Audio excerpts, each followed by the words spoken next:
Tishan Gunasegaran, and he'll share about innovation during COVID. Okay, well guys, for your information, during this session, you can drop your question to the comments at the comments box at our YouTube. Okay, and then we will pick three questions that will answer by the speakers. Okay.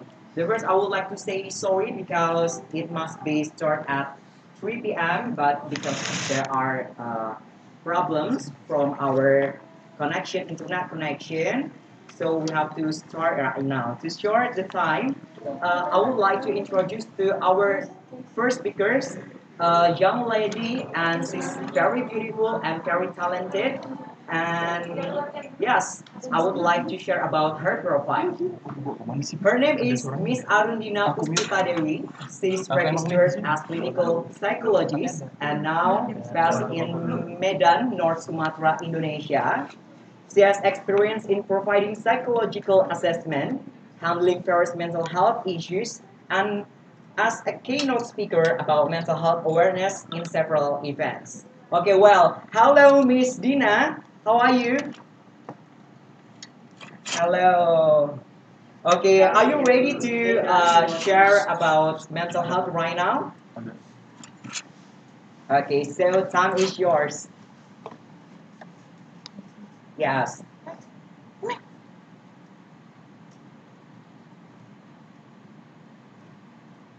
Suaranya,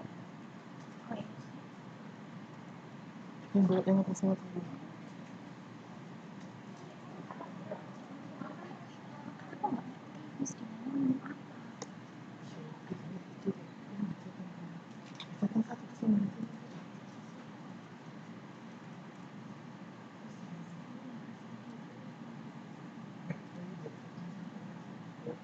Next one. Next.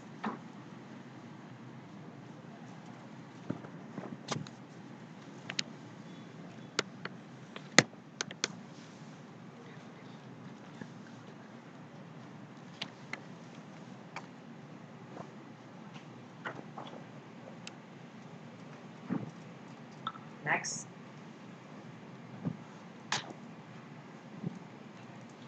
Yeah.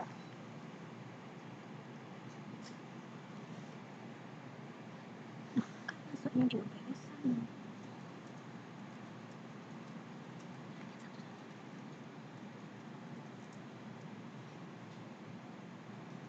Next again.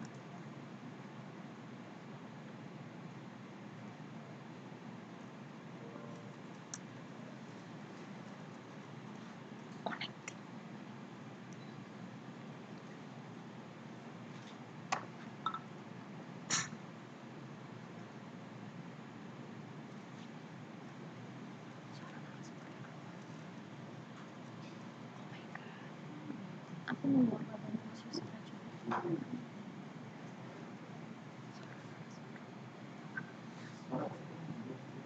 Suara narasumbernya.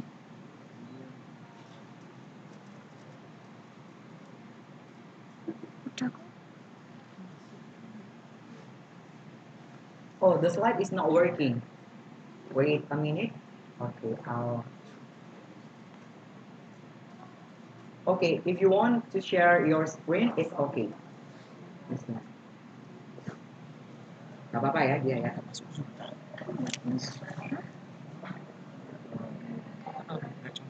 Soalnya dia nggak bisa lihat.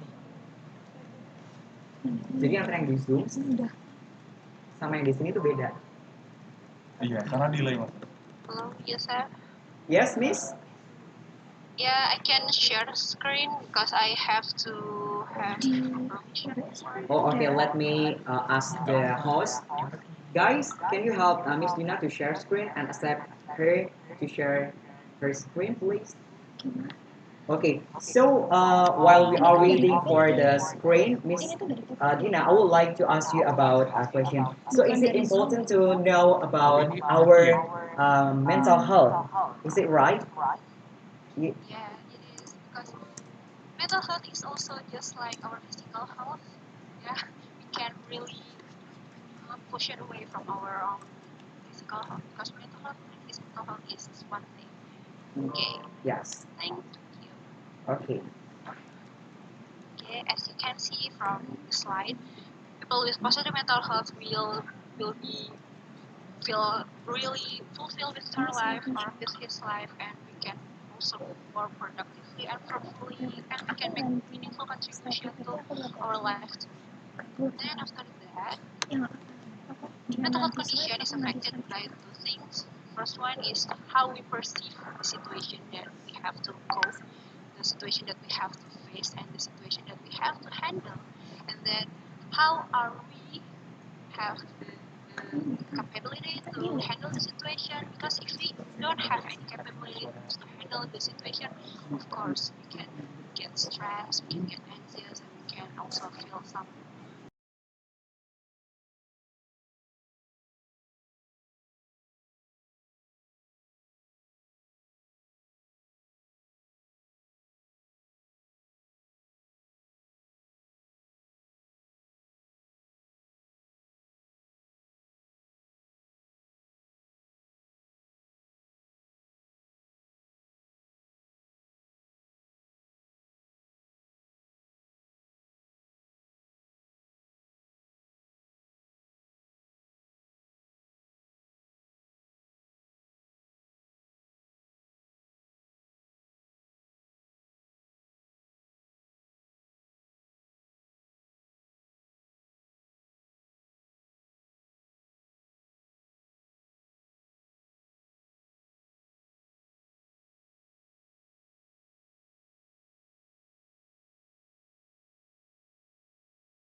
Situation right now, no stress and anxious.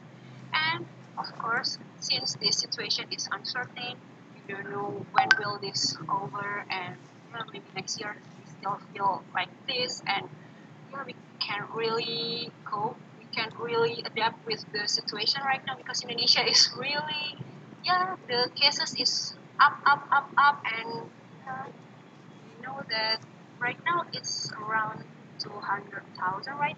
Yes, Yeah, the cases. yeah. Number two, Oh my God. the highest. Yeah. Oh my God. That's really awful, actually.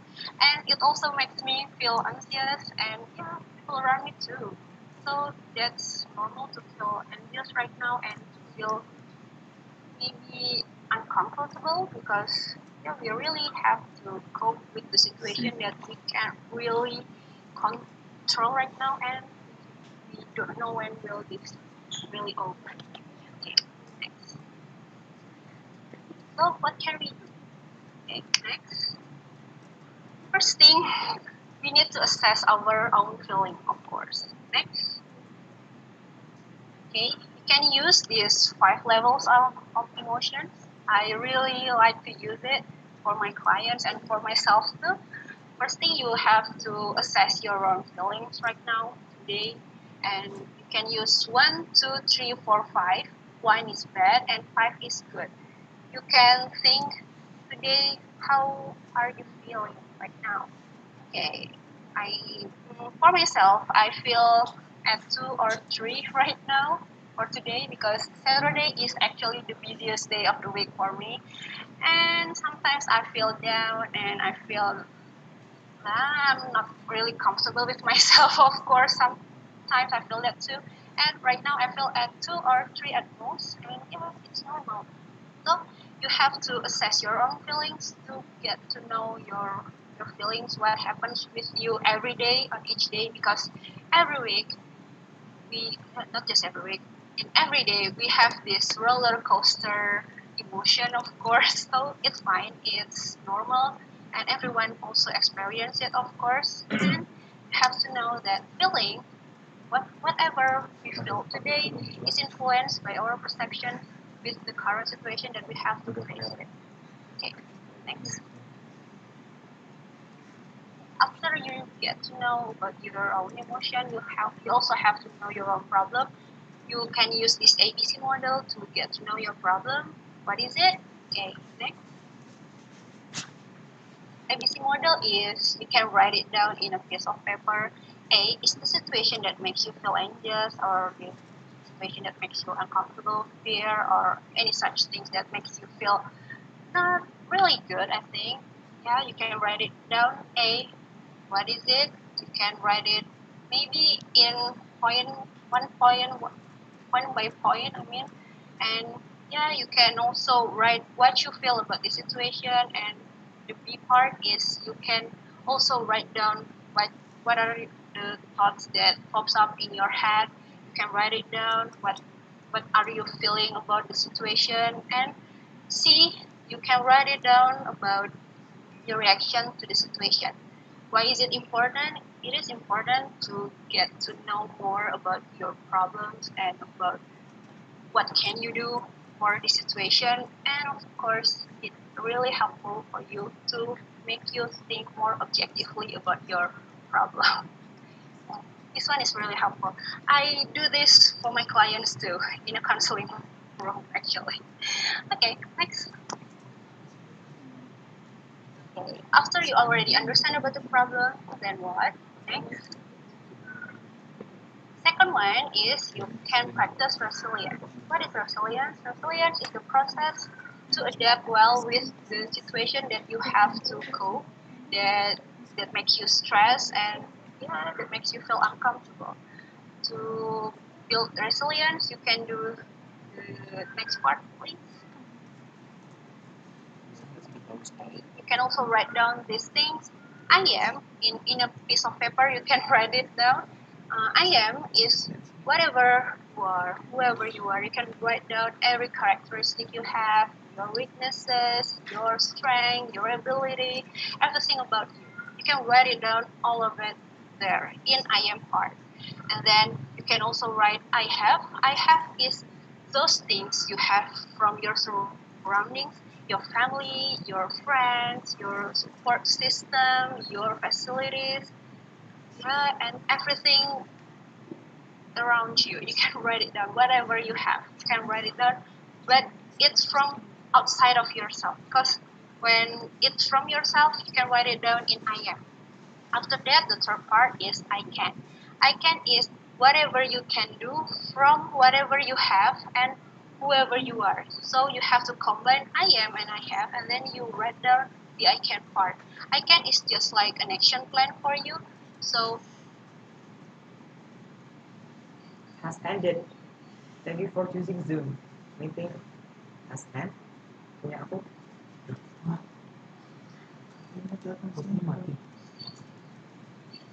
Dimatiin tuh. Mati sendiri. Hah? Oke, nggak apa-apa. Langsung buka Langsung buka room lagi. Baru aja. buka.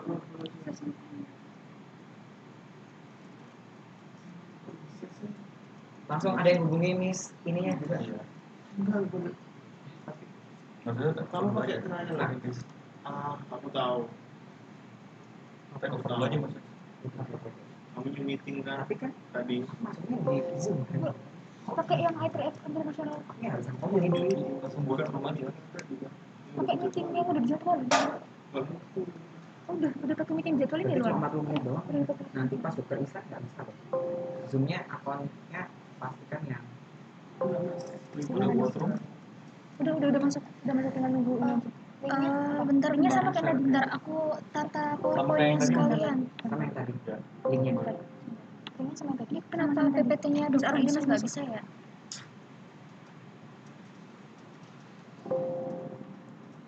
Linknya sama.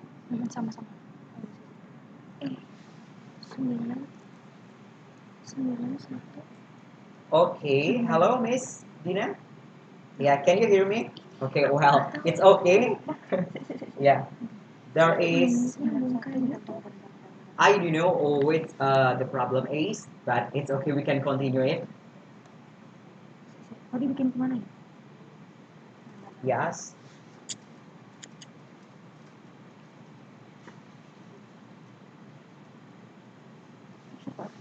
Ini aku belum join meetingnya.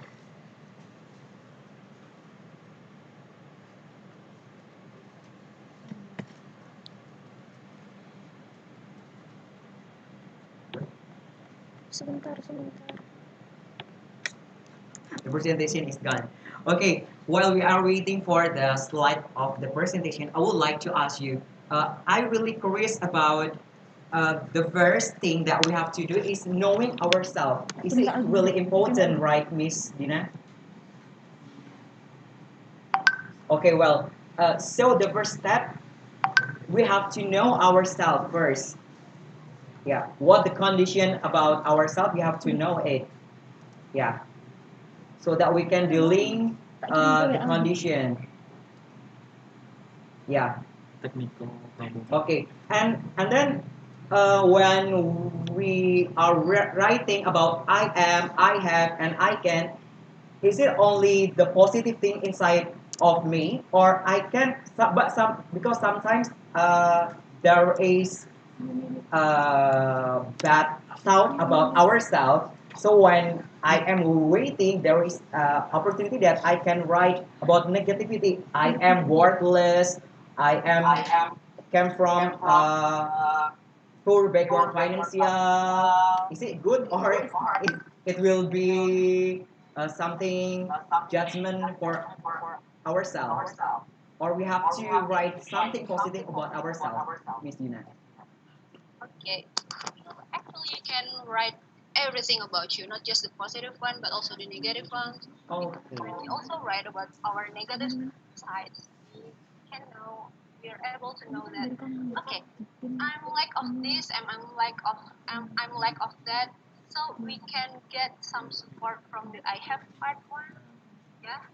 So yeah, you can ask that from your friend, from your families. Just say you are not really uh, you're not really a confident person. Yeah, in I am part. I'm not a confident person. You read that. And then but I have a supportive mother, a supportive friend that can build my confidence because they really are there to support me, and they can, yeah, praise me when something really good I make, and yeah, of course that can increase your confidence. So it's okay to write down the negative side of yourself too. Oh, okay. To know It's ourselves, part not of only about the positive things that I have inside ourselves, but also the negative things inside ourselves. We can write it down, then we can solve by I have. Yeah. Oh, okay.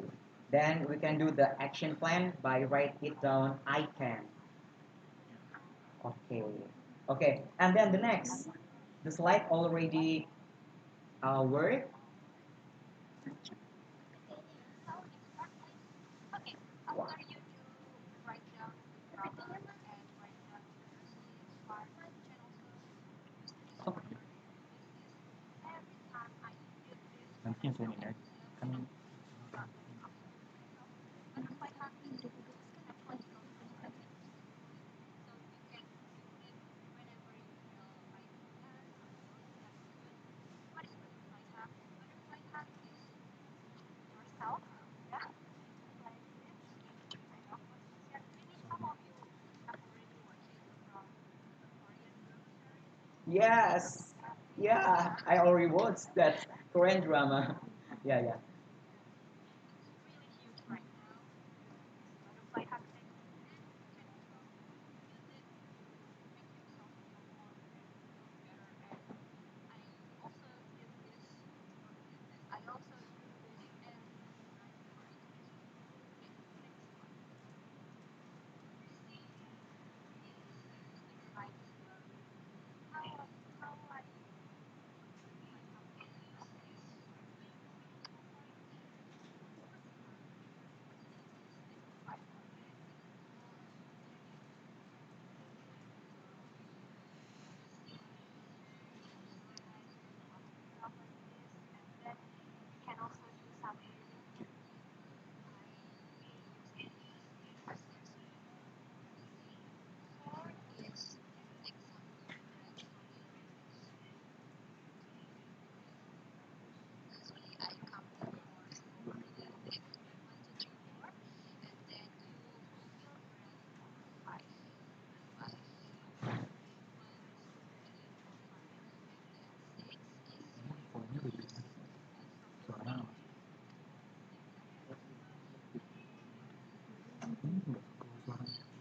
asking yourself, can also pat yourself like this or this. I usually use this thing, yeah, and it really helpful for me because I feel like, okay, I'm not alone. I have myself. I can be here because I'm doing this with myself, and it also makes me more confident to dealing with stressors, dealing with any situation that makes me stressed or makes me feel awful, and it's really helpful.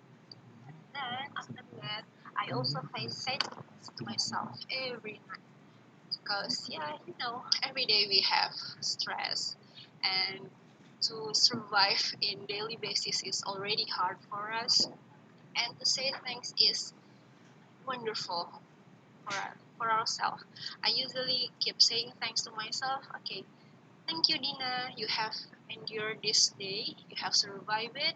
So let's go to sleep right now. Go get some rest, and we can go again tomorrow. It's fine.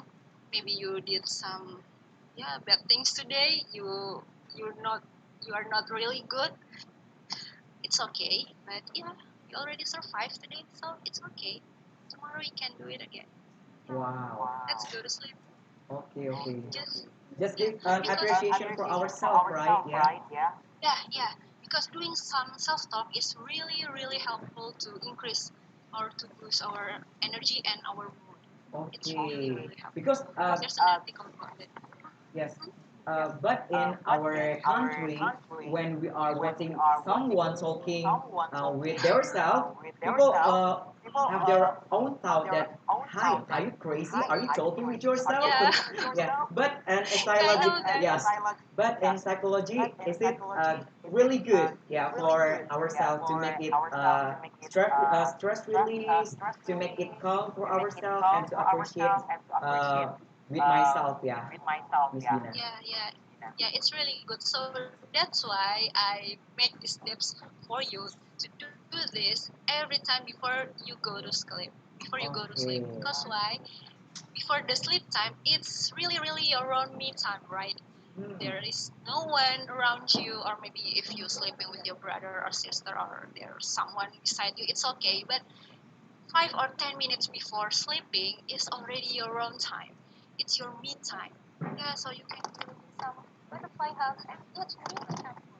I did this for 1 week at first, and yeah, I feel my energy has already risen up. Just let's say when I when today I feel like 2 or 3, right? Just like the before the level of emotions, I feel 2 or 3 at the beginning of the day. But then I did some butterfly hug before I met a client this morning, and after that I feel at 4. Wow. Yeah, it's really, really helpful for me. So you can just do this. Okay, you can also do this yourself. Yes, I'll do for myself. Okay, keep relax yourself. Yeah, Yes, thank you, Miss Dina, for it's your fine. It's advice. fine. Okay. Yep. And then next slide. Okay, there's another helpful tips for you also. One thing, realize that it is normal to feel anxious in this situation. We all feeling this thing. We all, yeah, this pandemic is really awful, and I don't know. I can't even have any words to explain it anymore because it's really, really makes me feel bad. Okay, and then when you have or when you want to read some news regarding this COVID-19, please be selective in reading the news. Because what? When you read everything about this COVID-19, of course, you will feel overwhelmed, and then you will feel bad, and then, yeah, so many negative things come to yourself. So be selective. For me, I choose not to even read it anymore for this past week because I used to read it 1 to 2 news in every day. Every morning I used to read it, but then yeah, my energy level is getting low and low and low because yeah, I feel really anxious about this COVID-19. So I decided to stop reading it and just read whatever I like. Yeah, and it's really helpful to boost my energy and yeah, to feel better. And then of course you really need to practice healthy coping skills just like journaling or drawing or painting or maybe baking. Wow. or crafting.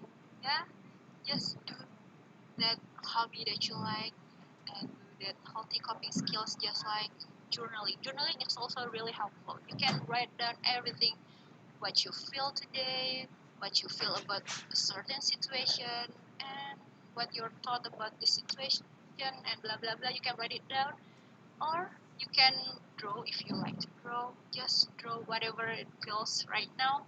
It also helpful. It really helps to express your emotion. So yeah, better than you just keep it by yourself and then you get confused about it, and yeah, it's really affected your mental health situation if you're not really express your emotion in a good way. Okay, and then the last part is please do some self-care rituals, just like do some skincare routines or reading some books that you like or watching some movies, listening to some music that you like, or yeah, anything, any self-care rituals. Even eating some healthy food or do some exercise, it's also self-care rituals. Or yeah, take some bath with some bath bomb. It's really really relaxing, right? You can also do that. It's a self-care ritual. Please do that.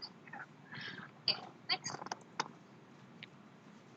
When you're not feeling any good after you do some of that tips, please, please, please seek help from mental professionals.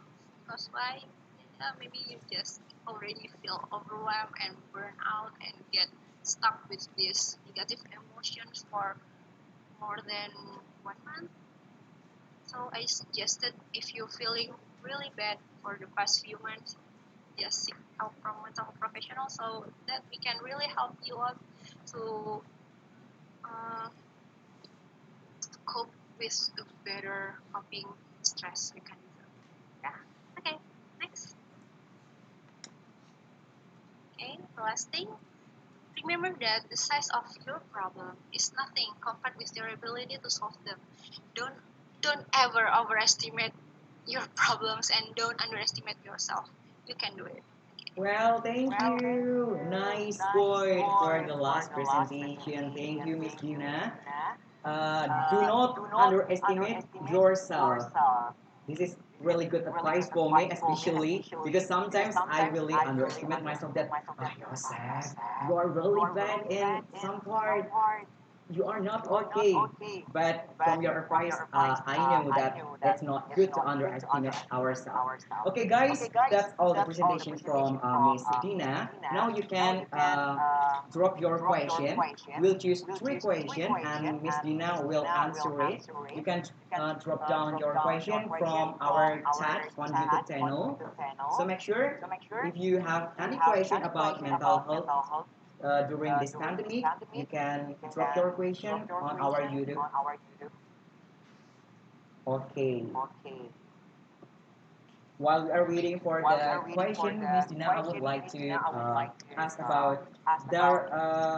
You said before that writing and drawing can release our stress, and it's better for our emotional. Can we do coloring also, Miss Dina? Yes, of course. When you're not feeling to draw or to write something, you can just take some crayons or watercolor and take a paper and just color it with whatever color you want to put in the paper. It's fine. You don't really have to draw something. You can just color the paper with some abstract color. It's okay. The the the most important thing is to express your emotion. So with whatever medium it is, it's fine. Okay. Okay. Miss Nat, there is a question from Acha Stamier. What's the best way? Yeah, what's the best way to manage stress as a final year student during this pandemic? What's the best way to manage stress as a final year student? Maybe you can answer it first. Okay.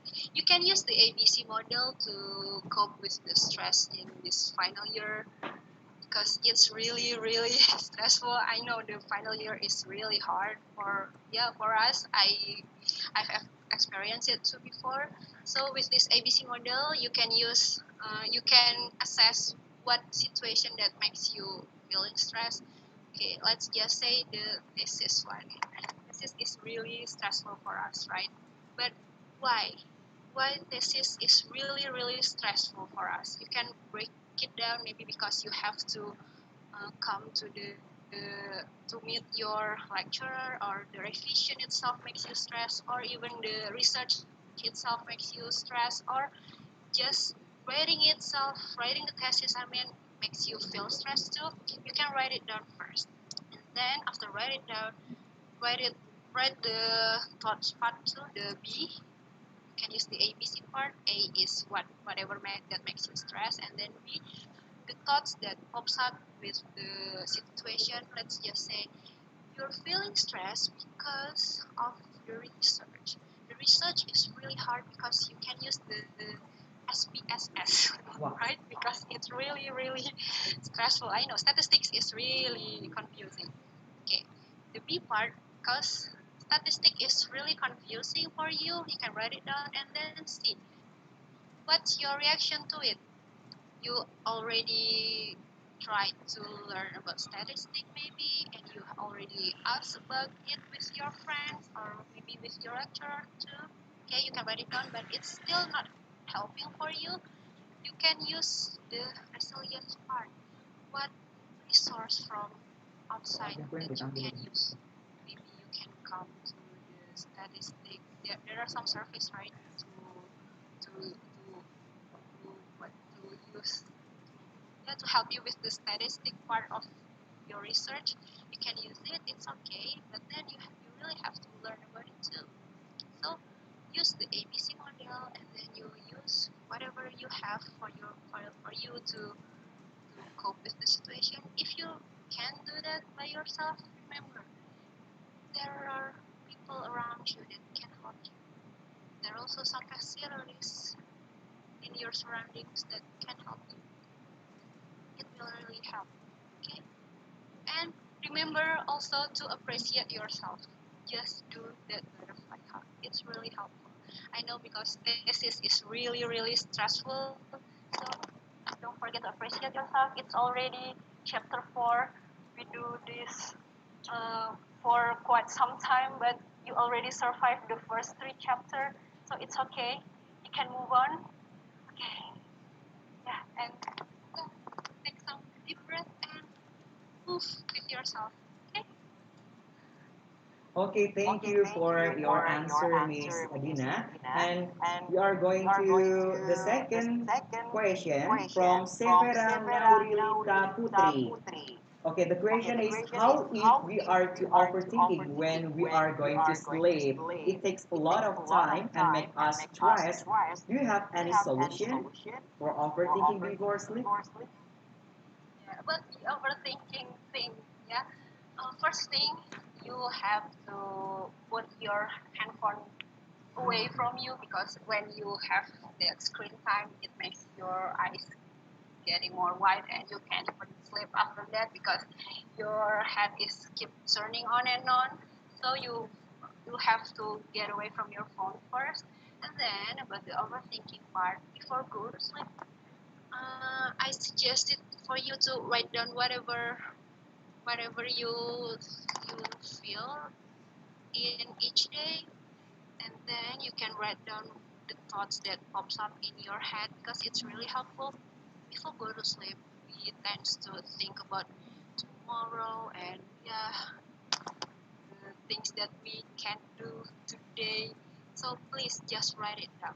So when you write it down, and then you know that these things happen not only because that you can do the things, but also there are some extraneous things that really helpful and you can control it, it's fine. Say sorry to yourself and say thanks to yourself. Remember to do that, because this overthinking thing, everyone experiences it, even me. Before I go to sleep, I have this journal too. I write everything I did today. I write it down, and it's really helpful to manage my overthinking. And after that, yeah, I use the butterfly hug to appreciate myself. And it's really helpful to manage my overthinking too, because overthinking is really, yeah, makes us uncomfortable, of course, but yeah, we can manage the overthinking thing by writing it down. It's really helpful. Okay, that's the key, guys, for you who always overthinking before you sleep. You can get away from your phone first, and then you can appreciate yourself, say sorry, and don't forget to say thank you for what you have did for a day. That's the advice from Miss Gina, and don't forget to give a butterfly like for yourself. Okay, the last question, Miss Gina, come from Reza. Yeah, the question is. Oh, not Reza, but Fauzi Al-Maliki. How to self-management to solve the unpredictable problem? Okay, can I know what kind of unpredictable? Okay, maybe Fauzi Al-Maliki, you can drop what's the unpredictable problem that you have maybe for the case, so Miss Dina can give you a solution. Once again, for Fauzi Al-Maliki, you can write down on your comment what kind of what kind of unpredictable things? hmm, The thing is about the unpredictable things. Every day we will face this unpredictable thing, just of like course, today. because yeah, yeah, we can't really control everything, right? Yes. So just let it go.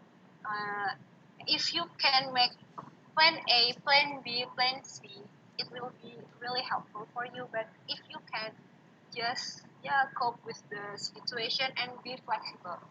That's the that's the most important thing, I think. Yeah, because we can really control everything, right? So maybe it's time for you to get more flexible about things in your surroundings, from your surroundings. So that's okay. And say sorry because you can really control everything. And when you did some bad things because you're unable to do this or to do that, it's fine. Everyone experiences. So just be more compassionate about with yourself, so you can be more more relaxed with yourself, and you can try to befriend yourself too, because you know that you have this weakness and you have this strength, and whatever it takes. By the end of the day, you only have your own self. Remember that. Okay. So, Yosef, I oh yeah. can really hear you. Okay. Yep. So, when we face the unpredictable problem, what we can do is just to manage ourselves and then think what we can control and we cannot control. Yeah, Miss Nina, yeah. So we can Yeah. appreciate ourselves and okay, I can control this, but that's the problem came out from out control from myself. So I can denial with that. Okay, thank you so much, Miss Dina, for your many advices. It's really good to help us in this condition. And thank you very much for the time to share with us. Yeah, thank you. Thanks also, Joseph. Yeah, maybe before we close this session, there is one last statement from you to motivate all the participants in this seminar. Okay. I want you all to do this butterfly hug. Yes, really, you need to do that because it's really helpful for you to appreciate yourself more and to feel so much better about yourself. Because when we already when we already friend with this our own self, it's really help because we knew that I have this ability to cope with the stress that I have today, and it's just me, so it's fine. Okay. Okay, the last statement, it's okay not to be okay in this Yeah. time, Miss Dina, yeah? Yeah.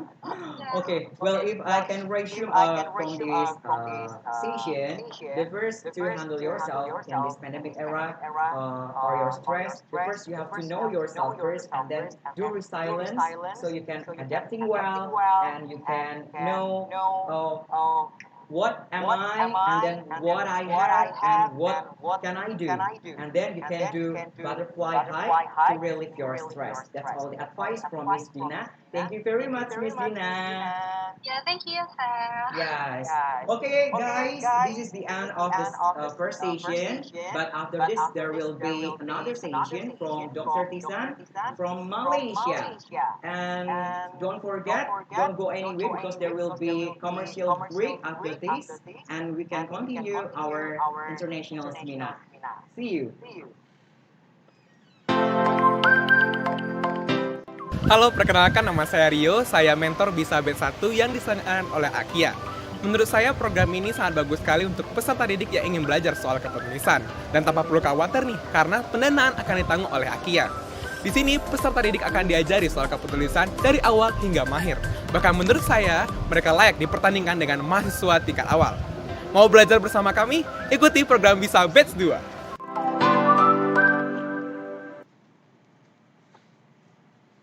I3F 2020, organized by,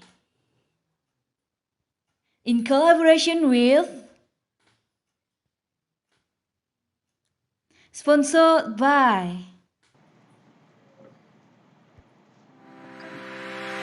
24 September 2017 merupakan titik awal Asosiasi Aku Indonesia didirikan. Menjadi lembaga yang berkontribusi dalam membangun bangsa dengan rasa cinta Indonesia melalui kegiatan impact development, Asosiasi Aku Indonesia mengawali event inspiratifnya Indonesia International Invention Festival 2018 dengan membawa misi Culture Exchange.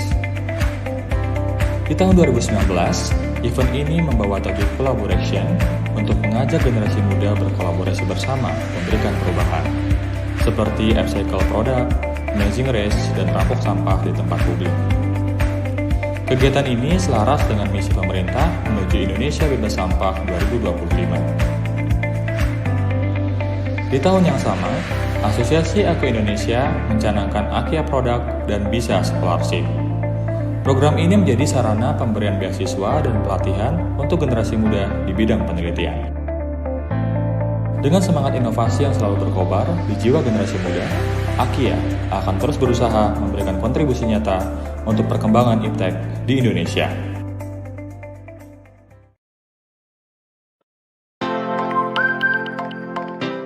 Halo, perkenalkan nama saya Rio, saya mentor Bisa Bet1 yang diselenggarakan oleh Akia. Menurut saya program ini sangat bagus sekali untuk peserta didik yang ingin belajar soal kepenulisan. Dan tanpa perlu khawatir nih, karena pendanaan akan ditanggung oleh Akia. Di sini, peserta didik akan diajari soal kepenulisan dari awal hingga mahir. Bahkan menurut saya, mereka layak dipertandingkan dengan mahasiswa tingkat awal. Mau belajar bersama kami? Ikuti program Bisa Bet2.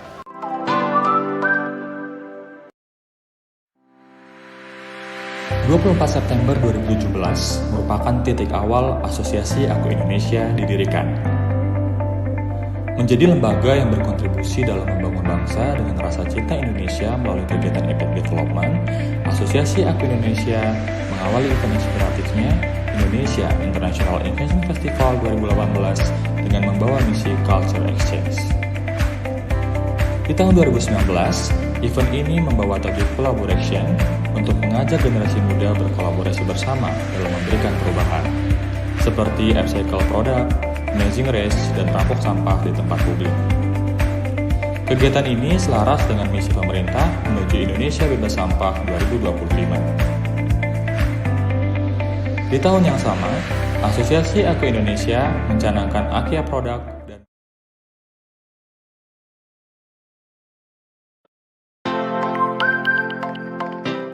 Halo, perkenalkan nama saya Rio, saya mentor Bisa Bet1 yang diselenggarakan oleh Akia. Menurut saya program ini sangat bagus sekali untuk peserta didik yang ingin belajar soal kepenulisan. Dan tanpa perlu khawatir nih, karena pendanaan akan ditanggung oleh Akia. Di sini, peserta didik akan diajari soal kepenulisan dari awal hingga mahir. Bahkan menurut saya, mereka layak dipertandingkan dengan mahasiswa tingkat awal. Mau belajar bersama kami? Ikuti program Bisa Batch 2. I3F 2020. Organized by, in collaboration with, sponsored by, and supported by.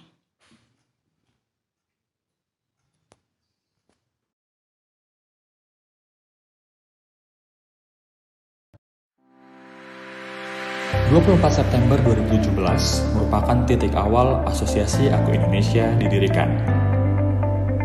Menjadi lembaga yang berkontribusi dalam membangun bangsa dengan rasa cinta Indonesia melalui kegiatan event development, Asosiasi Aku Indonesia mengawali event inspiratifnya Indonesia International Invention Festival 2018 dengan membawa misi Culture Exchange.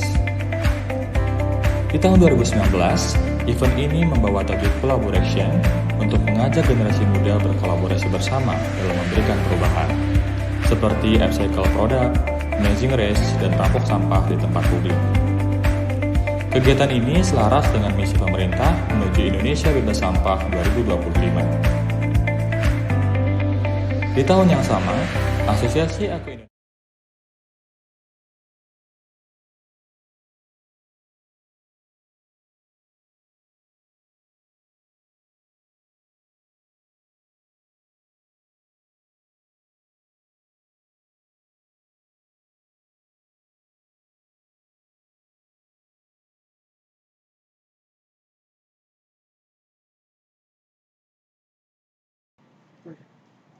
Okay, welcome back guys to International Seminar How to Be Productive During Pandemic. And the previous we already have Miss Arrundina who told about mental health and how to overcome it during this pandemic era. And now we already have Dr. Tishan from Malaysia. Well, let me introduce to you about his profile. Dr. Tishan is a medical doctor in Hospital Teluk Intan. He's also country ambassador as a Pacific Youth Service, and also he's president of Asian Youth Organization in Malaysia, and National Teen Youth Transition Coordinator Satya Sai International Organization in Malaysia, also regional focal point for East and Southeast Asia, UNMDCY. Okay, well, I think it's the right time to get new insight about innovation during COVID-19. So please, Dr. Tishan, time is yours. Yeah, thank you so much, Yusuf. Yes. Can you hear me? Yes, I can hear you clearly. All right, perfect. Thank you so much. All right, perfect. So first of all, good evening from Malaysia, and it's so nice to see many young youths participating today from all over the Southeast Asian region. So over the course of the last few months, this pandemic caused by the coronavirus, of course, have thrown the world into disarray in an effort to save as many lives as possible and time, but shut down many imposing quarantines or requiring non-essential workers to stay at home. This has forced organizations and workers in pretty much every industry to reinvent presence, productivity, and collaboration, and workers and adapt to one of the most challenging and sudden waves of disruption since the Second World War. Yeah, I think that since the Second World War actually. So fortunately, science and technology have advanced considerably since 1945, and while both the human toll and the economic impact of this pandemic are already staggering, technology has at least allowed hundreds of millions of people in affected countries to remain connected, productive, and the most healthy. Right?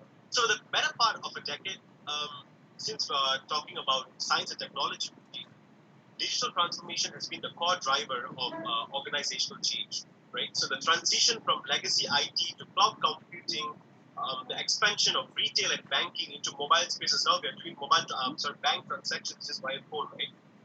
The rise of machine learning, artificial intelligence taking over so many industries, right? And smart automation, and the growth of the most important, the Internet of Things, IoT, were one of the most massively transformative technologies at the heart of generational forward evolutionary leap, right? And it is therefore not surprising that these very technologies have enabled businesses, governments, healthcare systems, students, and even workers to adapt to the maelstrom of disruption caused by this pandemic and by sudden and oftentimes draconian efforts to mitigate this effect of this pandemic. So there's something very unique how this pandemic has actually been affecting organizations. So actually what happens is organizations or companies, they do well when they grow, right? Common sense, right? They do well when they grow. But they have a hard time when they contract. So by these two sentences that I just mentioned, it's very clear that flexibility, right? When they grow, the companies do well when they grow. They contract when they have a hard time when they contract. Yeah, this shows that they're very flexible, right? So flexibility is the key here. So for an example, additive manufacturing. I hope many of you all know additive manufacturing. No, have it. Just go to the second slide. Sorry. Go to the second slide. Yeah, we can just stop it for a minute. Yeah, additive manufacturing. For example, the same 3D printer that was used to produce aeroplane parts, right? The parts of an aeroplane, which part they just use a 3D printer, can now be used to produce respiratory ventilators in hospitals. For robotics, rather than a fixed conveyor belt in factories, right, or in warehouses, the fixed conveyor belts, I'm very sure many of us have seen, they can use AGVs and AMRs as an automated storage and retrieval system now. So this just shows that how innovation or how technology has allowed us to use one particular system or one particular idea in different sectors or different industries, right? Okay, no, so I think it's very clear, or there are imaginations in the form of a device or a method. This is by Merriam-Webster. It's just, of course, a dictionary definition. It manifests itself by the engineering process when the problem being solved is of a technical or a scientific nature. So here we're talking about science and technology, so we are more inclined towards the scientific nature of innovation. So there are actually very fine lines between creativity, innovation, and invention.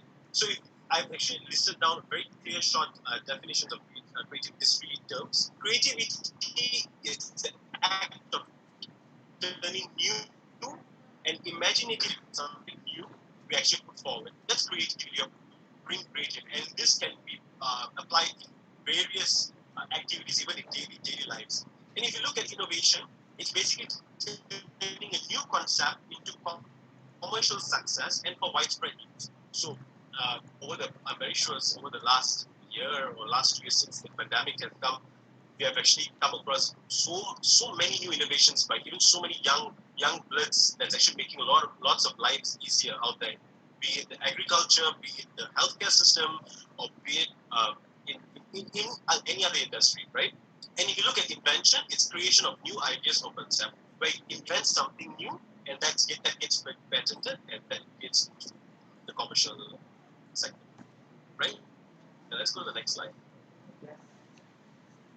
Right. Okay, so this is actually the diffusion of innovation curve.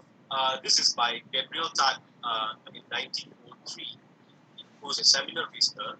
He first plotted the S-shaped diffusion curve. So he actually defined the innovation as a decision-making process, as a series of steps that includes knowledge, forming an attitude, a decision to adopt or reject that particular idea, and implementation, and of course confirmation of the decision. So this was his steps and his idea of diffusion of innovation. So if you look at the curve here, once an innovation actually occurs, the innovations spread from the innovator to other individuals and other groups, we can say. So this process has been proposed that the life cycle of innovations can be described by using this diffusion curve, right? So if you can look at the curve, it looks like an S. So let's call it the S curve. So the S curve maps growth of revenue or productivity against time. So if you can look on the y-axis, we have the growth, and on the x-axis, we have the time. So in the early stage of a particular innovation, the growth is relatively slow as the new product is trying to establish itself in the market. So it's very slow because it's new.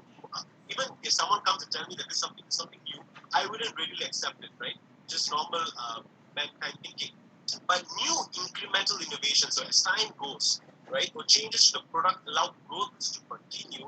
And if you can see towards the end of the curve or the life cycle, the growth slows down and may even begin to decline. So, but in the later stages, no amount of new investment in the product will yield a normal rate of. So this is for any innovation, we follow the same S curve that derived by Gabriel Tutt. So the S curve derives from an assumption that new products are likely to have a product life, or we can say a startup phase, right? Or a rapid increase in revenue and eventual decline. So that's the S shape of diffusion of innovation, right? Okay, we can go to the next slide. So just to give you a brief introduction of how innovation and technology works well in time and also, right?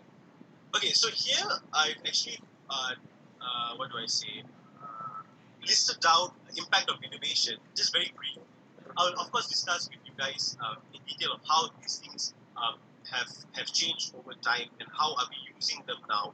Perhaps the biggest impact of innovation that has had on societies regarding technology. Let's go to the next slide. Which is the first one? Yeah, technology. So which is in fact an effect that's embedded in almost everything that we do. Our mobile phones, our laptops, our gadgets, right? So from agriculture to transport, technology is changing the way we live our lives and interact with those around us, right? We are now able to connect with people who are living very far away, like that we have to put oceans and countries away. So this is especially true in relation to what we call RPA, robot process automation, and so artificial intelligence. So in addition to artificial intelligence, there's also cloud computing, storage methods, blockchain, augmented and virtual reality, VR, and the Internet of Things. So with these technological innovations, the world is becoming more of a seamless place. I hope you guys will be realizing it as time goes, where almost everything is available, having a FaceTime in our mobile phones, right? So the senior generation is no exception. There's a research that was done where it showed that almost 69% of seniors are feeling confident that they will be able to keep up with the future innovations in technology, right? So this just shows we are moving rapidly and of creates so many big changes, right? Next slide. So next slide. Next slide. Yeah, thanks. Yeah, so now we're going to talk about the future of jobs. This was one of the most important that I was looking at because we're all youths, and as we finish studying in university, as we graduate, all we want is a stable, permanent job that will be able to sustain for some time. Technological advancement and increased productivity means major changes for careers today as well, right? Because we are moving towards, we are all looking, as we go for interviews, we're all looking at productivity, efficiency, organizational change, and also just results. They are no longer looking at, at just stagnant or same slow phase things, but as how it used to be one time. Nearly 133 million new jobs may be created by 2022, while only 75 million jobs are going to be displaced by artificial intelligence, automation, and robotics. So this actually just shows that now we are in 2020. This report was published in 2018, and we have to become more. We have to compete with machines to get jobs. Basically, is what it means, right? So manual, low-skill jobs, middle-income roles such as accountants, lawyers, clerks, insurance are the ones that will be affected the most and over the next thing. So the biggest issue here isn't necessarily that these jobs will disappear completely, but the fact that polarization of the labor force becomes more significant. New skill sets are required in both home and new occupations. I just hope I make myself clear. New skills are required. So what do I mean by new skills here is that we have to be prepared, self-equipped with skills such as critical thinking, problem solving. These were not all looked upon before. Now, when we're going into new technological era, for us not to get replaced by machines, we got to equip ourselves with skills that are extraordinary. That's all that it means. How and where people work will also continue to change. Now we have working from home. We're no longer, because of this pandemic, we're no longer going to office. We have our own home space for work. So there will be more demand for experts, whereas regular workers are at risk of having to settle for low income positions. So this is just, of course, I'm not trying to scare, but we are moving towards that era because so many things are changing. As I mentioned earlier, especially the AI is taking over. Since the emergence of AI for the past like 10 years back, it's something that we have to be, something that's very worrying and we have to do something about it, right? Right. So let's go to the next slide that we're going to talk about economic growth. Right. So technological innovation is considered as a major source of economic growth. Of course, if there's economy will not rise if there's no innovation. And I'm not. We have our Singapore friends here, right? I'm very sure they are also aware of Singapore. They are the only leading core factor is innovation. They are putting in so much investment on R&D to just make sure that people invest and their economy continue to grow. So economic growth refers to the increase in the inflation adjustment market value of the goods and services produced by an economy over time. It is conventionally measured as a percent rate of increase in real gross domestic product, or we call it the real GDP. So there's generally two ways to increase the output of the economy here. There's only two ways. One is either we increase the number of inputs that go through the productive process. So we increase the number of investments that go through the productive process till we come into a solid idea. Or we come up with new ways to get more output from the same number of investments. So we generate more output by just only putting in very little investment. So these are the only two ways. So the latter describes the essence of innovation quite well, where the purpose of innovation is to come up with new ideas and technologies that increase productivity and generate greater output with the same input. So basically that's what we want. We just want greater output, and we have to use these two ways. So I think with science and technology, of course, this is possible. We have to take Singapore. We have to look at Singapore of how they are doing it and look at that as an example and practice it based on your local context, right? That's just an example. So we can move on to the next slide, which we're going to talk about agriculture, right? So how science and technology and innovation agriculture context. So if you look at the transformation of the United States, which was once a largely agrarian economy, I'm very sure before they became an emerging nation, they were also once an agrarian economy that largely depended on agriculture. So they advanced to become an emerging nation status in the mid-19th century to an industrial economy after the First World War, where you can see the agricultural innovations and inventions were actually one of the largest factors that helped to bring about the industrial revolution, the IR. So it all started, of course, in the United States. So vast improvements in the agricultural productivity had already previously transformed the way they work in Europe in the agriculture sector. Releasing activities are allowing them to move to the city for industrial work, but for the same reason, which was agriculture. So this shift from handmade work to machine work or machine-made products increased their productivity, directly affecting the living standards. So we can clearly see here that productivity, right, in this agricultural context is directly proportional to the living standards and growth. So if, for an example, if previously one worker was able to feed only a fraction of their family, it was now possible for one person to produce more in less time to provide for the entire family. So this was how the machines or the Industrial Revolution has actually changed lives in the United States. And for them now to be one of the most emerging and also top nations in the world. To give you another example, developing and sharing agricultural innovations such as connecting farmers to information about weather, climate change. Of course, climate change and weather makes a vast difference in farmers because they got to work based on the weather.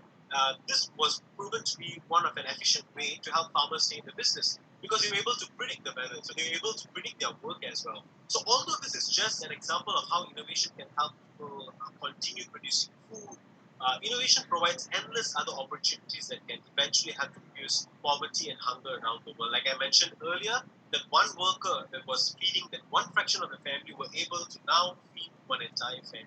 So we are also moving towards ending poverty and also zero hunger.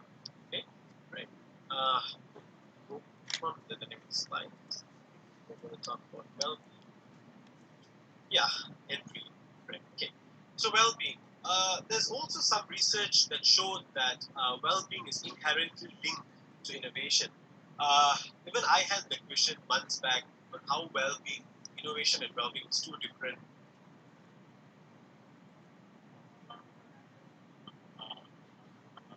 topics.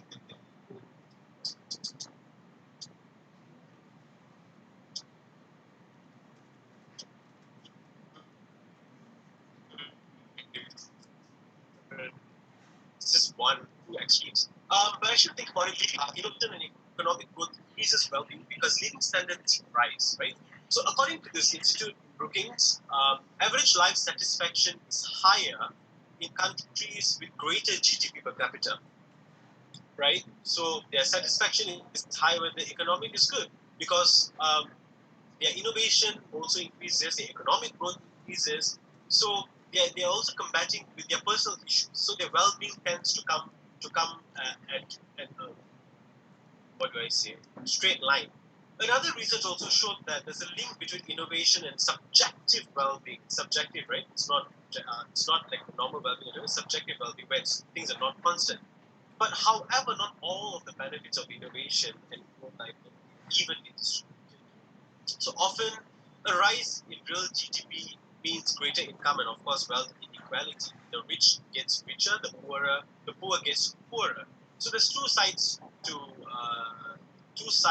this, to how well-being is affected by innovation. So although there isn't a threshold level for how much inequality is too much, but greater socioeconomic gaps are more likely to have some negative consequences towards a certain group of people in a country or in a nation. So in theory, income inequality isn't a problem itself, except when the concrete purchasing power decreases. So when the purchasing power decreases, then that's when inequality comes in, and it isn't fair, and this well-being and innovation does not come in. So in practice, however, it does have a number of impacts on our society and collectively well-being on our people, right? So of course, this has got both sides, the negative side and also the positive side to well-being, right? Next slide. So next, we're going to talk about environmental sustainability. I'm very sure all of us here are aware on environmental sustainability and how we are moving towards a greener world. But sustainability and environmental change requires innovative solutions. So without innovation, there is no environmental sustainability. We will not be able to sustain the environment without being innovative. To sustain the environment for a longer term, we need innovative. We got to think new ideas. We need new bright ideas. So this will continue into the future. The new greener technology solutions such as environmentally friendly cars, solar power, and green-based products certainly will help and offer more advantages in the future. But there is still more to be done. That's not the end. We have to innovate. We have to think more and see where we are lacking. So this is not the end. This is just the beginning. Sustainability and environmental issues such as climate change are challenges that will require a lot of work. As I mentioned earlier during the agriculture part, innovative solutions now and in the future. Just to share with you all, the earth suffers as consumerism spreads and puts consumption at the heart of modern economy because as we grow, we become more stingy, we become more greedy, we want more. But although consumerism has a positive impact on innovation as a source of economic growth, the rising consumption of innovative products is often considered as one of the most reasons of environmental degradation. So this is where we got to be very clear, we got to be very discriminative, we got to know the difference before we step into and see what are the long-term goals and what are the short-term impacts. Often we make decisions or we think of innovation just for short-term goals. We don't think about the long-term impacts of it. So this is where we got to think very critically and before we make a decision. Often politics also, on the other hand, are not enough to make a change. Politics will only work from the policy side of it, at least it's not quick enough and they take time to take effect because policy changes goes through a lot of process, which is why I was mentioning earlier, long-term survival of our society and nature depends on new and responsible. The term here, responsible innovative technologies, not just merely innovation, right? So although new greener technology solutions such as eco-vehicles are necessarily more competitive, alternatives to petrol-powered vehicles just yet. So they will definitely offer many advantages for the future. So again, I'm not going to stress more, but responsible, innovative ideas is the key here for environmental system, right? But I think we can move on to the next slide. Yeah, so we're going to talk briefly on communication and educational accessibility. So this is very clear. I think you probably already knew that the World Wide Web is celebrating, the WWW is celebrating its 31st birthday this year. And we have actually already seen a huge technological revolution during the past decades and continue to do so, of course, in the future. According to the World Bank annual report in 2016, even among the poorest, 20% of the population, which is actually 7 out of 10 households, will have a mobile phone, which means connectivity are tightening. We are becoming more connected. We are becoming more interdependent on technology. So this means that more people now have mobile phones than sanitation or clean water, right? So also the mobile worker population is expected to grow from around 96 million to more than 105 million by 2020. Innovations in the mobile technology, such as voice control, augmented reality, AR, are enabling workers in a completely new way. So communication embedded in Internet of Things is also one of the ways where we can look at in years down the road. And if you look at educational accessibility, this is where we're actually currently having a problem. There is no one solution to how we're tackling education accessibility, especially during this pandemic. Of course, internet education via internet video calls are all currently being taken place in various parts of the world, but still we're looking at how we're tackling rural children in the rural area, how teachers are going to get access to internet. It's still a question mark, and I'm really hoping to have a concrete solution to this, so that because education is of course one of the most important factor for youth, and we don't want to take this left aside and not being right. Next slide. And medical and healthcare. I think this is one. I put this as last because all of us know that medical and healthcare, especially because this coronavirus is very close to the medical sector. So many new innovations, so many new inventions, which I'll be sharing also later, has taken place on how we're actually diagnosing coronavirus, how we're actually allowing people to manage their own symptoms, to manage their health. Even in Malaysia, we have actually come up with an application called the My Sejahtera, where public are able to manage and control their own health by themselves just using the one app, right? So a lot of things are going on here. I'm going to start here, there'll be another note. But before we move on to the next segment, I would just like to share that because innovation has an impact on so many different parts of society, it will be almost impossible to go through everything in one presentation, of course.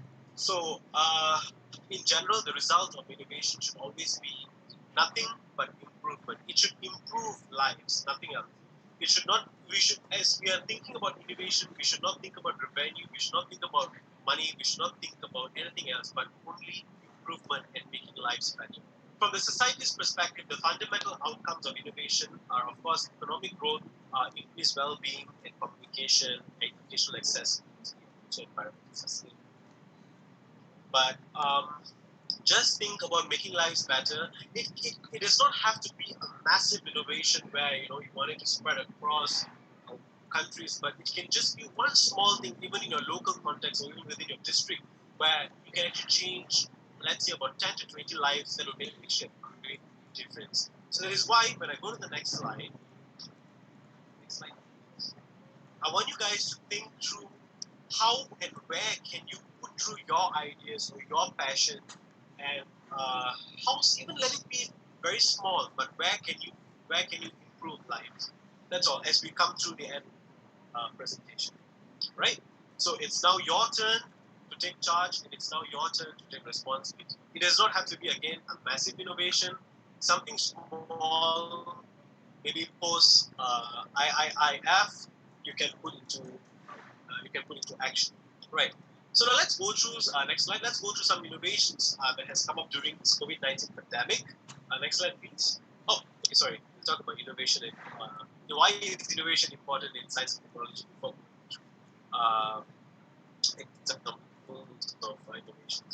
So of course, these are very theoretical to provide a multidisciplinary approaches to research by encouraging cooperation between social and natural sciences. So of course, this is before the origins came up. We want to actually reduce the gap between from where we were and where we want to. So that's where innovation comes in. We want to reduce the problem.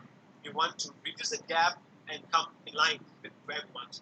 Right? So that's pretty much it. Encourages a holistic approach to problem solving, exploiting predictive power of science, where science and technology comes in. And I think nothing much. I think it just one of the things. It's just why. Let's go on to the fun part where we see innovations during. Next slide. Thank you.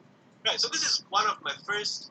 I came across this very early this year. It's called the Plex Eat prototype, where where the social distancing measures were in place for restaurants, where you can't have this 1 meter distancing, right? So this were very important for restaurants owners or businesses in that sector, and the attention has turned to how to keep customers safe and inspire trust in them while they have their meal. So this designer from France, his name is Christophe, has created an oversized transparent lampshades, allowing diners to eat in a personal bubble. So it's just like you go, you have your meal, but you're still able to communicate with the person in front of you. So this is actually something very interesting because I don't think so we have actually come across this side of the world, but it's very interesting because it plays a very important role in keeping the distance right. The social distancing measures when it comes to how they're going to protect that part. A lot of measures came across. And if you can see, this Plex Eat prototype is made of nothing. It's just nothing but perspex. I'm very sure you all know the particular perspex that normal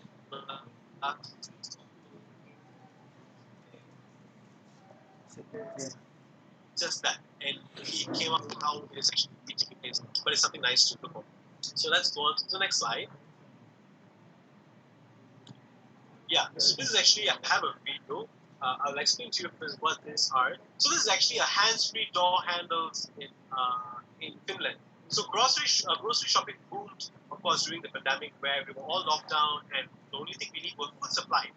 But we were not able to go out because we were worried, because these are all commonly touched place by people. So with much growth coming from online shopping, service relied on by many of those shielding from the virus. But many of those, most at least from COVID-19, are still coming into stores. They were worried to come into stores because, many people were getting into there. We don't know what's where, which virus is where. So in part, because of the possibility of the virus, the surfaces which are frequently touched upon, like this handle of this door. So a Finnish supermarket created an innovative solution, which looks, we will see later in the video, is a long curved handle that allowed customers to open the refrigerator with their clothed arms just instead of using their hands, right? So they do not use their hands, they just use their arms to open the fridge. I think you can play the video. Play the video? Yeah, we can play the video. Okay.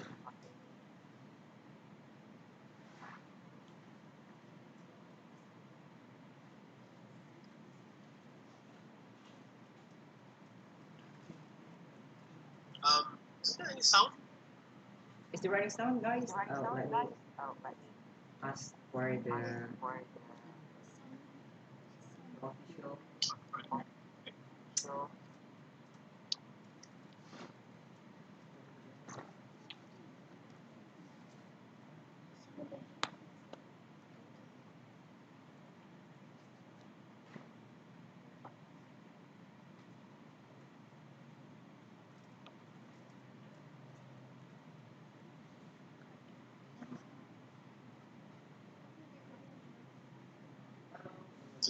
think it's fine. Okay. We already turned on the sounds, but there's no output.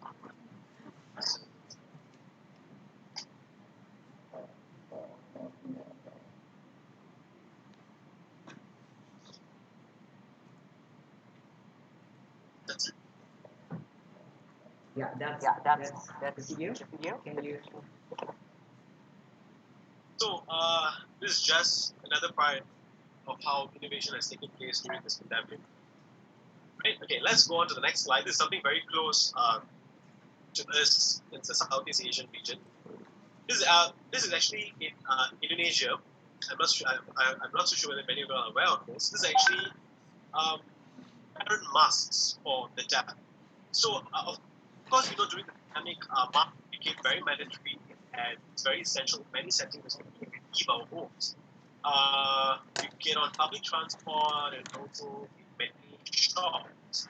However, for those who are deaf, right, this can really cause a problem, a real life problem to survive actually, because the mask actually covers the lips, making it impossible for them to actually live free.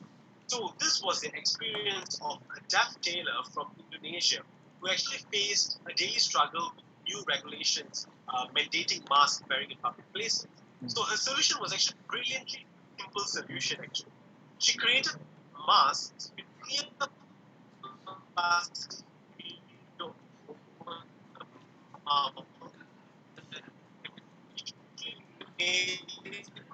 made it possible for people, right? So it's actually very simple, yet so many things easy for people who actually yeah.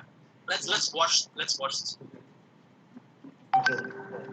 I'm trying to show the video.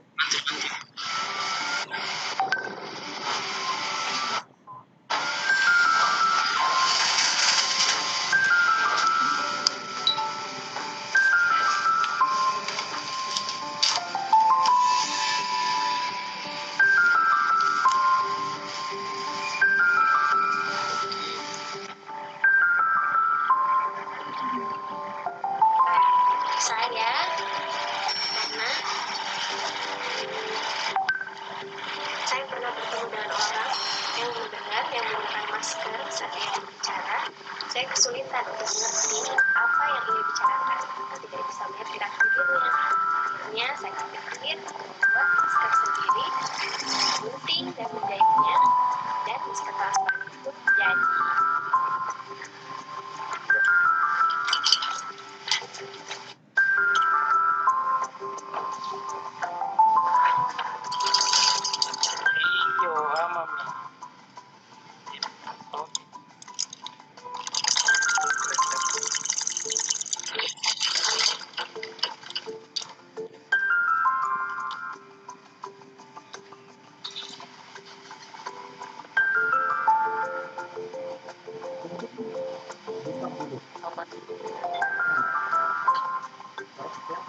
Jadi kita sebut ini kelompok di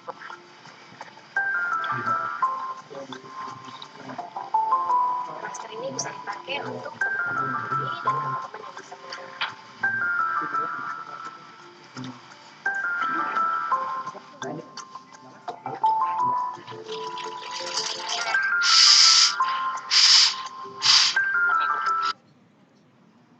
Thank you so much, Joseph. I think, right, while watching this video again for the second or third time, if there's one thing that I should take back is that simple lives, they're not actually, they're just normal people like this, and this small thing has actually made so much of difference for the people who are deaf. Of course, not a large population, but at least for the deaf population, and the smile on her face just makes so many things that come. And it's just so nice to see, right? So this is how actually innovation can make the difference, even in one person's life. It's actually something huge, right? Right. Okay, let's go to the next one. Where this is something interesting as well. Yeah, so this is actually a Lego hand sanitizer dispenser made from Lego. Yeah, the cute dogs that the kids used to play. It's from that. So this is actually some of the most creative solutions actually come from the world of robotics, they say. It's actually a term. But so this actually came up by refugees at the Za'afari refugee camp in Jordan, where they developed a Lego robot that automatically dispenses hand sanitizer. So, of course, the importance of hand sanitizer during this pandemic is the risk of infection. The more often we wash our hands, the more often we sanitize our hands, rinse on clean hands, and the risk of transmission of infection from coronavirus. So, of course, again, it makes a difference during this pandemic. So, let's watch this video on how these refugees actually came about this idea of and this Lego hand sanitizer dispenser.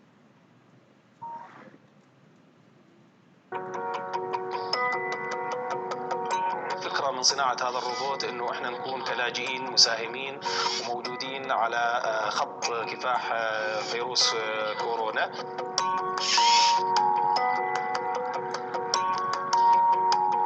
الهدف الرئيسي من صناعة الروبوت هذا هو كان خدمة المجتمع المحلي اللي احنا منه مجتمع اللاجئين في مخيم الزعتري، وطبعا بالإضافة انه ممكن يكون موجود ومتوافر خارج مخيم الزعتري.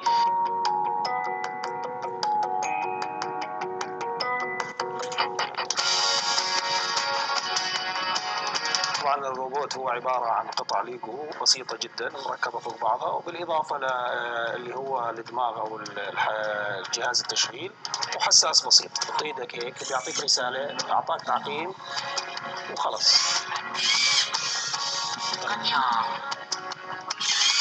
تواصلوا معنا كثير ناس عندهم خبرات قديمة في صناعة الروبوتات وطلبوا مننا كيفية التصميم وآلية التصميم والبرمجية الخاصة بالروبوت. وطبعا احنا كإنسانيا وكلاجئين وكناس موجودين لازم يكون في تعاون، واعطيناهم هاي الأمور كلياتها، وصار أكثر من جهة صنعوا الروبوت.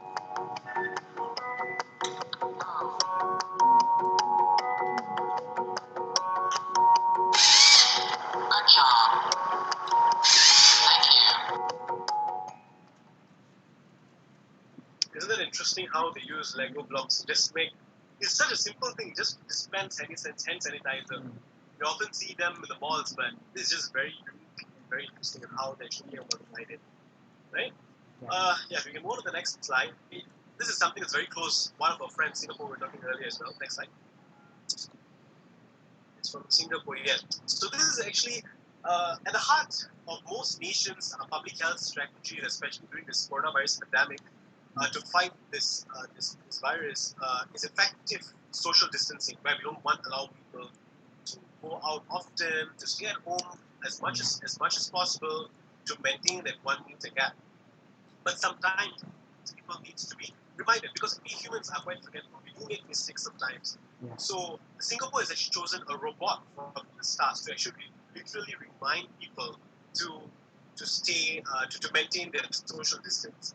So this is actually made by a US company called Dynamics, where it's called Sport. It reminds visitors to actually is out. Let's keep Singapore healthy for your own safety and for those around you.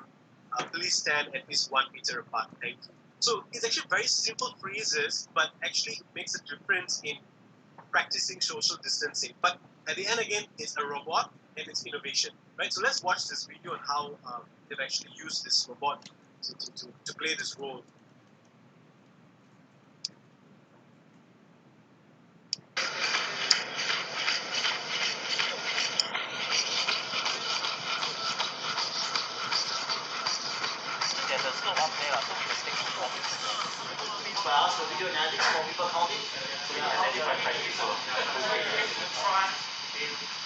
So what he does is before you start counting and aggregating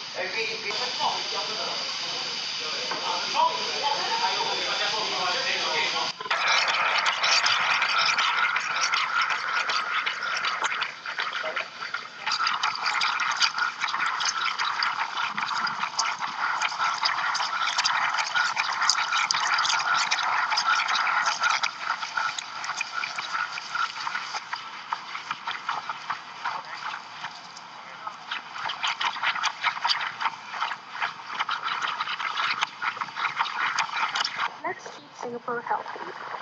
For your own safety and for those around you, please stand at least 1 meter apart.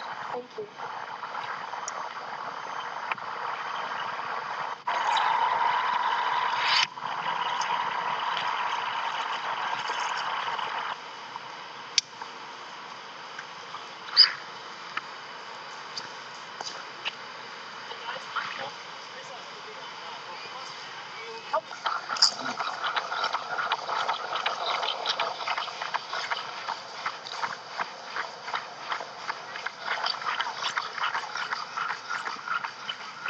Let's keep Singapore healthy. For your own safety and for those around you, please stand at least 1 meter apart. Thank you. Let's keep Singapore healthy. For your own safety and for those around you, please stand at least 1 meter apart. Thank you.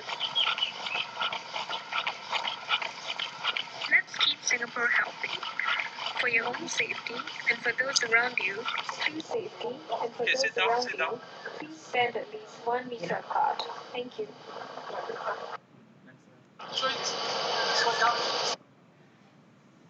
Right?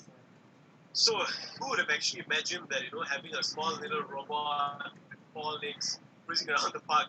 It's quite weird, but we are actually moving towards that era.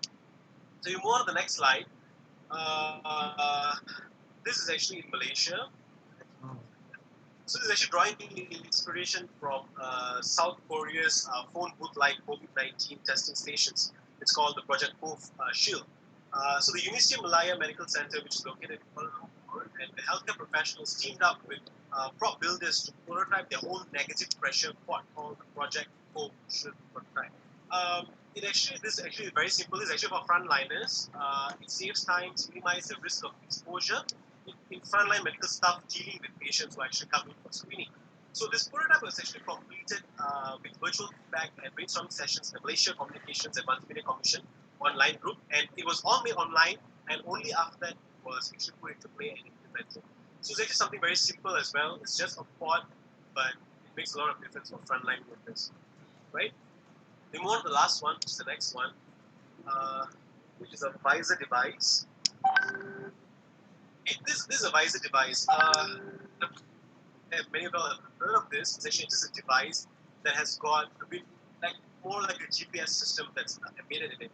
So it actually applies and modifies proven tracking capabilities, and this is actually important in a hospital setting where if a doctor, let's say for me, dealing with a patient who is actually infected with coronavirus in one group, let's say this group A, and I go on to another room to deal with another patient, so it actually measures how much of infection is capable of being spread by me dealing with this patient. When I move on to the next patient, it gives what are the risk of transmission and where the patient is currently. It basically gives all the demographic factors and also how can be tackled. It's a device, more like a spacer kind of device. So it's actually not being used in any of the Southeast Asian countries, but in the west side, it's currently being used in Netherlands and also a few other European countries. It's commonly used because for them to deal with coronavirus transmission, especially most of them,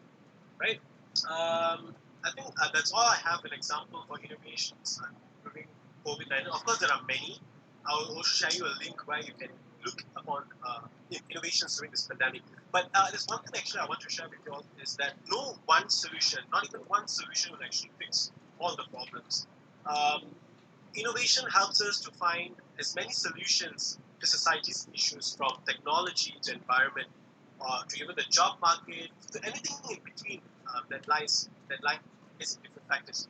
But what has also worked in the past will not work now in the future because of the circumstances that are taking place, how things are moving, the mentality change, the mentality-driven change, and how we are actually looking at things, the educational background, family background, social background, cultural background. So it's actually different. So despite it being the best solution though, so innovation involves a lot of risk, it involves a lot of thinking, it involves a lot of things going on. But always there's a reward in the end, which is improvement and making lives better, right? If you go on the next slide, I've actually shared with you this. Next slide. So this Covid19innovations.com is actually a website or a database of ideas for if you would like to run and look at anything to get your organization or your country going, and also how other people from different parts of the world, it's actually global. Everyone has been sharing their innovations and how they have actually been benefiting economies and society. So you can actually think about where you can actually make a difference. I would say it's time, right? It's time. Of course, we're coming towards the end, but it's never too late.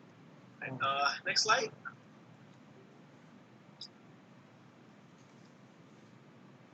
So there's actually a few things that I actually thought about and I actually laid it down for you.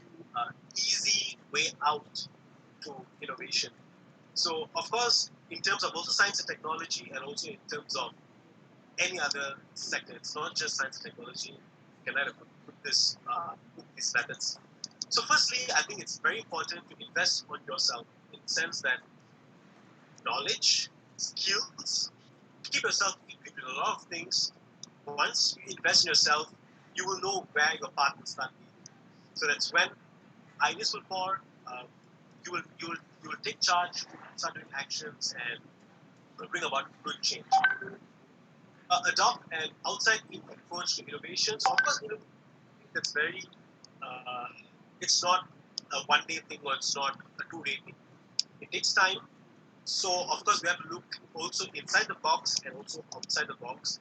So the key here is to be very critical when making a decision, any decision.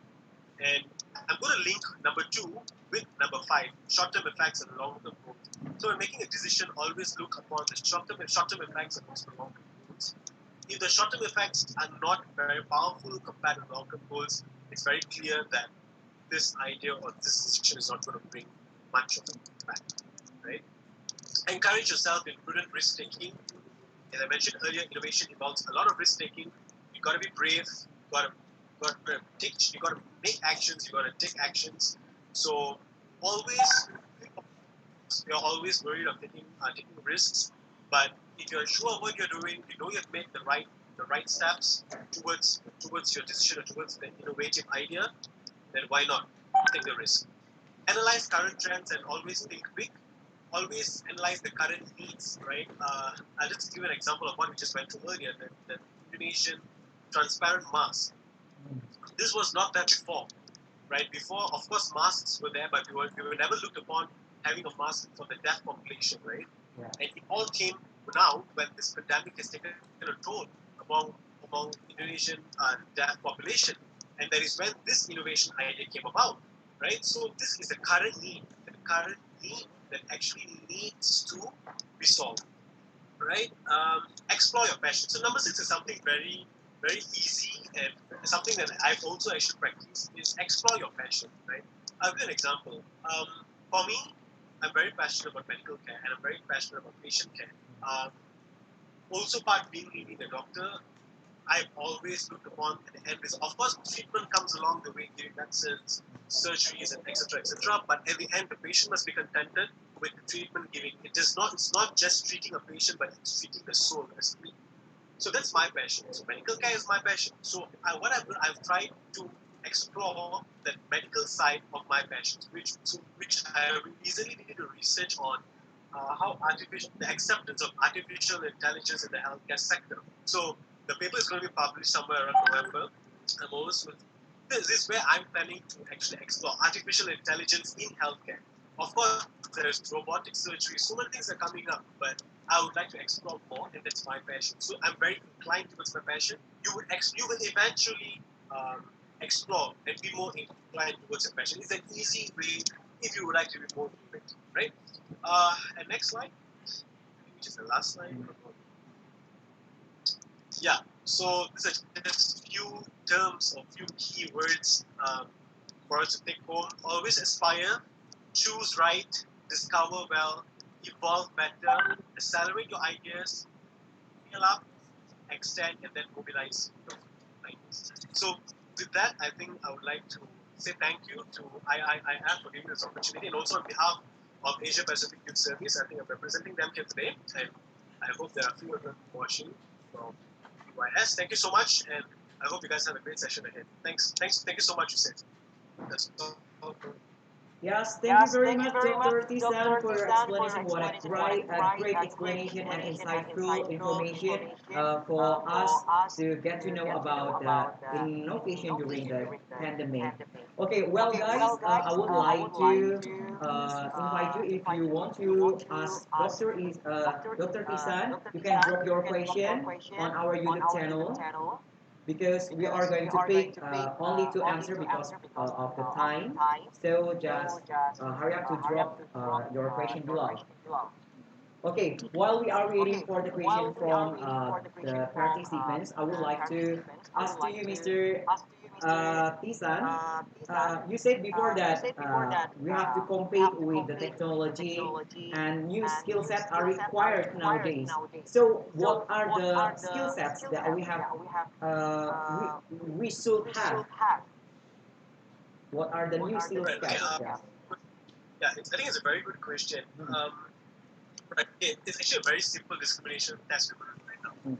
Let's compare a human being and also a robot. A robot does not have a mind, and we as humans, we have a mind. And we have actually been, as we evolve, as our age catches up, we learn a lot of things, we learn a lot of new knowledge, we go through degrees, masters, PhDs, which robots do not have, and which now a lot of scientists are trying to incorporate these knowledge into robots. So rather than just getting a bachelor's degree, master's degree, or PhD, or whatever, and etc., I think the extra two new qualities that robots or artificial intelligence do not have is critical thinking and problem solving. I think I mentioned this earlier, but I would like to say it again. Critical thinking is it's actually it's a 21st century skill. It was not there before. It was not looked upon seriously before, and it's something that I think all of us, especially if we have students here, I think I would really urge you all to actually toughen up this critical thinking skill, because these are something that most managers or top managers are looking upon when they actually hire people in the work sector, job sector, go for interviews. And the secondly is problem solving. Of course, robots are able to solve certain problems up to a certain extent, but with our experience and our knowledge that we acquired throughout our life, I don't think so robots will be able to do such. Of course, in time comes, maybe 50 or 100 years down the road, they made these new technologies that robots are able to take up to solve problems, human real problems. But I think as of now, looking down the road for the next 20 to 30 years, I think these two skills are very important, and the most being critical thinking. There are a lot of researches being done about critical thinking. I'm a critical thinker. I'm a critical thinking trainer as well. I did my training in Bangkok, Thailand, by YC. But this is something that I think everyone, if you're already in the working line, working market, try to just brush up the skill. It's very important, and it's quite interesting how critical thinking can make a lot of change. There are a lot of steps and a lot of research being done.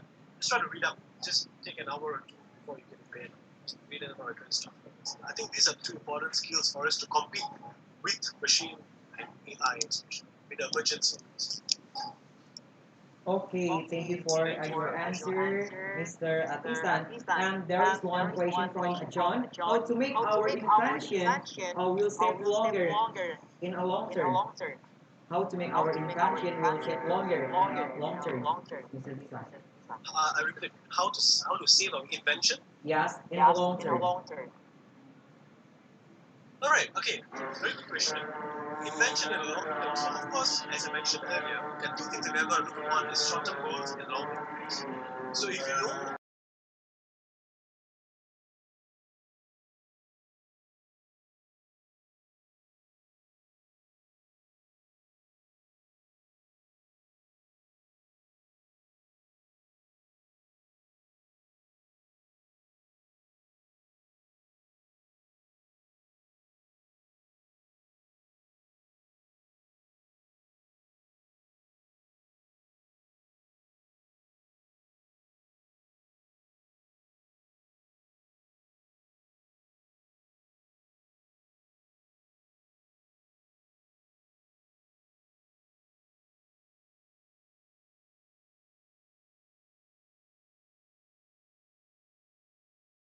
short-term effects and long-term goals, I think this would actually be a very good idea to look to see whether your invention or your innovation will sustain longer.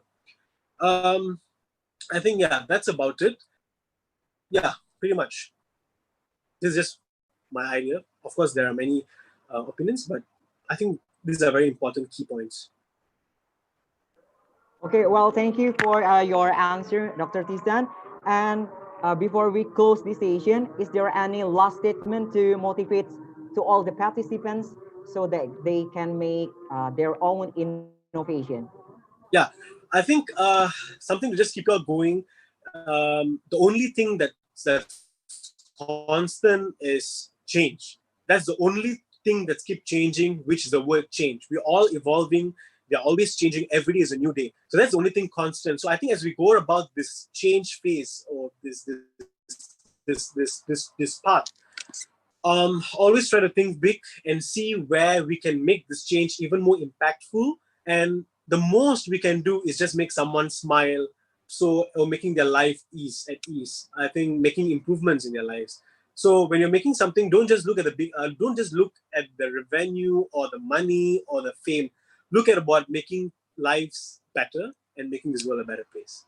I think that's all from me. Thank you so much, Yosef, for having me. Thanks a lot. Thank you so much. Thanks a lot. Yes, thank you so much for your time, Dr. Tishan. And thank you very much for the time that you gave to us so we can get many insightful information about innovation. Okay, well, guys, this is the end of the session of our seminar today. Thank you very much for your attention and see you in the next international seminar of I3F.